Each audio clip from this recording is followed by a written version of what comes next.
আলুর চপ ভাজতেছি। আজকে সব বাঙালি ইফতার আমাদের।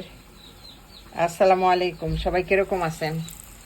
আজকে হইতাছে, আগে ভাজতাছি আলুর চপ, ভাজমু ডিমের চপ, ভাজমু বেগুনি, ভাজমু পেঁয়াজু।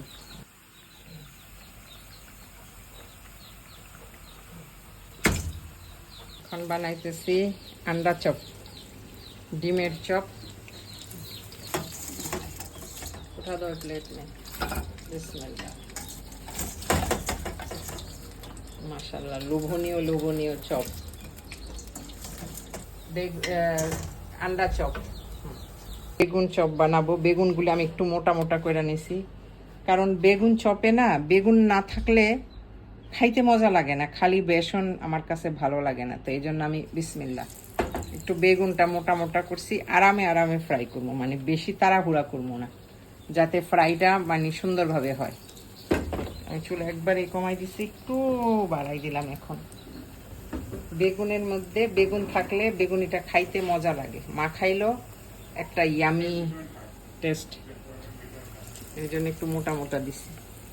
এই যে মাশাআল্লাহ আমার মোটা মোটা বেগুনি, আমি একটু মোটা মোটা করছি। আমার না বেগুনটা খাইতে ভালো লাগে বেসনের চেয়ে বেশি। কমেন্টে জানাইবেন যে আমার বেগুনিগুলি কেমন হয়েছে, লোভনীয় না দেখতে? মাশাআল্লাহ। একটা পাকোড়া বানাবো, মিন্স বোড়া।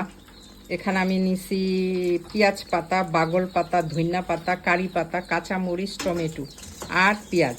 এখন নিব বাকি উপকরণগুলি। দেখেন, দিয়ে দিলাম আন্দাজ মতো লবণ। আমি পিঙ্ক সল্ট দিলাম, যে কোনো সল্ট দেওয়া যায়। হ্যাঁ, দিব চিকেন স্টক, মানে চিকেনের একটা পাউডার। দিয়ে দিব ডিম। আমি এটা পানি দিয়ে মিক্স করব না, মানে ডিম দিয়েই মিক্স করব। অনেকগুলি ডিম দিব। দিব বেসন আন্দাজ মতো, দিয়ে দিব বেকিং পাউডার আন্দাজ মতো। এটাকে মিক্স করব। মিক্স করলে এটা তো সব পাতা টাতা, মানে পানি এইভাবেই ছাইড়া দিব।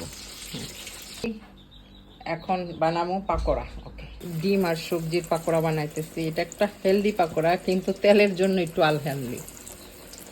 পাকোড়া এক টান ভাজা হইল, এখন বাকি উঠাও, যান সব উঠাও। আজকে আমার পাকোড়া রেডি।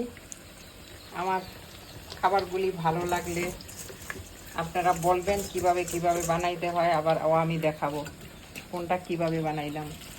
আলহামদুলিল্লাহ হয়ে গেছে। এই লাস্ট এটা কিন্তু খাইতে অনেক ইয়ামি, মানে মুখে দিলেই চুরমার, একবারে চুরমার হয়ে যায়। আর ডিমের একটা ফ্লেভার, এত কিছু দিলাম, এগুলির একটা ফ্লেভার, সব কিছুর আলাদা একটা ফ্লেভার থাকে।